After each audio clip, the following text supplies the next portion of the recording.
Sei herzlich gegrüßt, hier ist Bob Hatton. Ich freue mich, dass ihr wieder eingeschaltet habt für eine weitere Ausgabe von der Mutmacher. Wenn diese Sendungen euch gefallen, ich würde mich freuen, wenn ihr mir ein Thumbs Up, also einen Daumen hoch einfach geben könnte. Das würde mich vielleicht ein bisschen ermutigen und auch mir etwas Mut machen.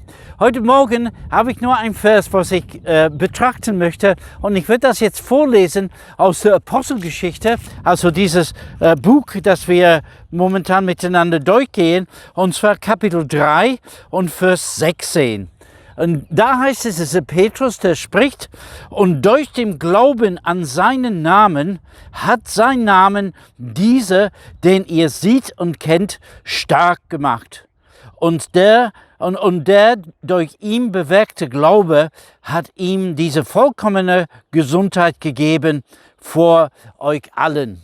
Petrus ist wieder am Predigen. Er hat schon in Kapitel 2 einen gewaltigen Predigt gehalten. Jetzt nimmt er wieder diese Gelegenheit wahr. Und er sagte, dass dieser Mann, er hat gestern begonnen, wir haben den betrachtet, also was schaut er uns an? Das war sein Einstieg. Und jetzt predigt er und er sagt, dieser Mann ist gesund geworden, nicht weil wir etwas gemacht haben, sondern wegen dem Glauben an Jesus, an dem Namen Jesus. Nun, diese Sache vom Namen ist sehr interessant und ich möchte gleich darauf eingehen. Aber gestern habe ich gesagt, dass es gibt Zeiten, wo quasi das Reich Gottes kommt, und anderen Zeiten, wo das Reich Gottes noch nicht so ganz klar da ist. Das bedeutet nicht, dass wir uns jetzt passiv halten und sagen, ja, das Reich Gottes ist hier, also können wir was machen. Ist nicht da, die Zeit ist nicht da, die Zeit ist nicht günstig, dann kann ich nichts tun. Natürlich können wir darauf hinarbeiten. Wir beten, dein Reich komme. Aber Jesus hat auch gesagt in Matthäus 6,33, trachtet zuerst nach dem Reiche Gottes und alles andere wird hinzufallen. Also da gibt es etwas, was wir tun können. Aber zurück jetzt zu diesen Namen. Und das ist das, was wir tun. Wir beschäftigen uns mit diesen Themen. Jetzt in dem Namen Jesus Christus von Nazareth, hat Petrus gesagt. Und er meinte nicht einen Zauberspruch, was er gebraucht hat, sondern hinter diesem Namen steht eine Person. Und mit dieser Person ist eine gewisse Autorität. Im Alten Testament, Gott hat schon seinen Namen offenbart.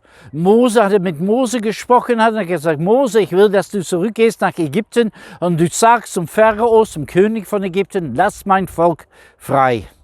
Und Mose hat gesagt, wen soll ich sagen, mich gesandt hat? Wie heißt du? Was ist dein Name?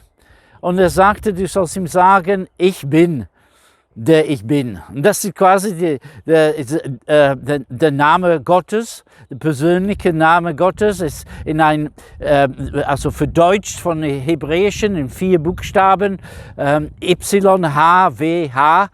Yahweh ist kaum auszusprechen, weil es keine Vokalen da drin enthalten, wird meistens übersetzt in unsere deutsche Bibel im Alten Testament als Herr, aber Herr in große Buchstaben geschrieben. Und wenn man durch das Alte Testament durchschaut, man sieht, dass dieser Name 600 Mal vorkommt. Der Name ist natürlich auch in unserer Zeit, ist eine Persönlichkeit. Wir sagen nicht, hey, du da, komm her, oder du, sondern wir gebrauchen den Namen. Und wenn wir nur jemanden als du da bezeichnen, das wäre sehr unhöflich und letzten Endes würde auch immer wieder zu Verwechslungen kommen.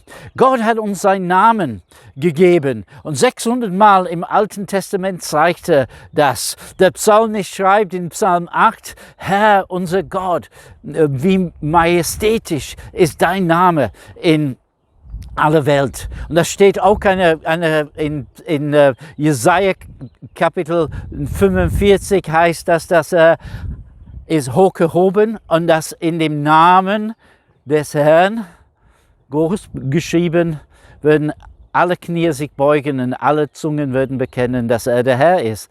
Und wenn wir in dem Neuen Testament, Paulus gebraucht das genau für Jesus.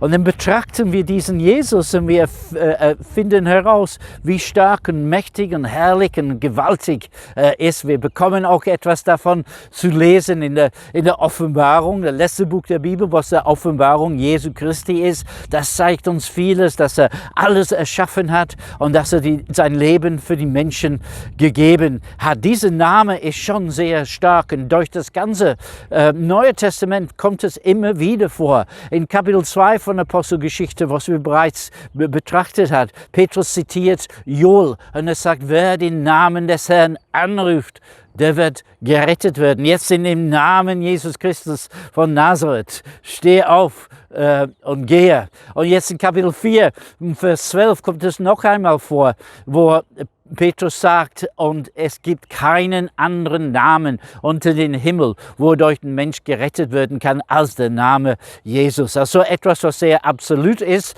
sehr kräftig ist. Und so wie wir diesen Namen studieren, diesen Person studieren, etwas geschieht in uns, nämlich Glaube wächst in uns. Wir können diesen Jesus zutrauen, dass er eine ganze Menge von Dingen tut. Glaube kommt vom Hören, und zwar Hören des Wort Christi.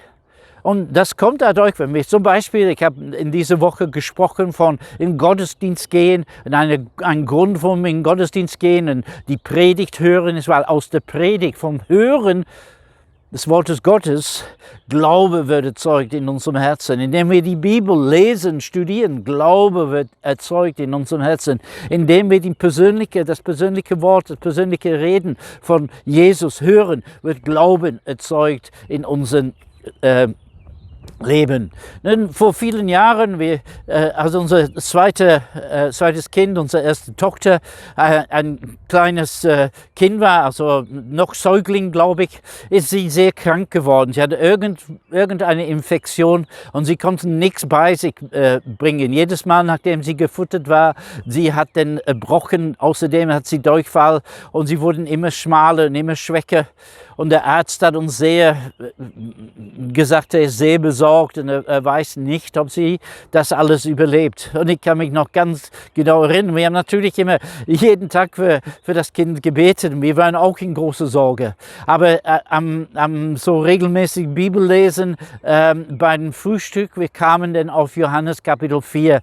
Und am Ende von dieser Geschichte ist, dieses Kapitel ist eine Geschichte von einem Mann, der kommt zu Jesus und sagt, es geht um seinen Sohn, mein Sohn ist krank, komm bitte und bete mit ihm. Und Jesus hat geweigert und er sagte, er kommt nicht. Und er sagte, aber dein Kind ist jetzt gesund. Und der Mann ging nach Hause und zur gleichen Stunde, wie Jesus das gesagt hat, ist das Kind gesund geworden. Nun, das ist eine Geschichte, was in der Bibel steht seit 2000 Jahren. So viele Leute haben das gelesen und wir lesen es immer wieder noch. Aber an diesem Morgen, als wir das gelesen haben, unsere Sorgen sind denn verflogen und eine tiefe Gewissheit haben wir empfangen, dass Gott wird jetzt handeln. Und während diesen Tages ging es denn unserer Tochter besser. Sie konnte denn essen und hat das bei sich gehalten. Und heute ist sie eine sehr starke, resolute und gut ausgebildete junge Frau, auch selbst Mutter. Aber ist das Hören von dem Wort Christi in diesem Moment, das kam. Glaube wird erzeugt in unserem Herzen und in dem Namen Jesus ist denn unser Kind gesund geworden. Vielen Dank, dass ihr zugehört habt. Ich freue mich auf morgen. Also bis dann, euer Bob Hatton.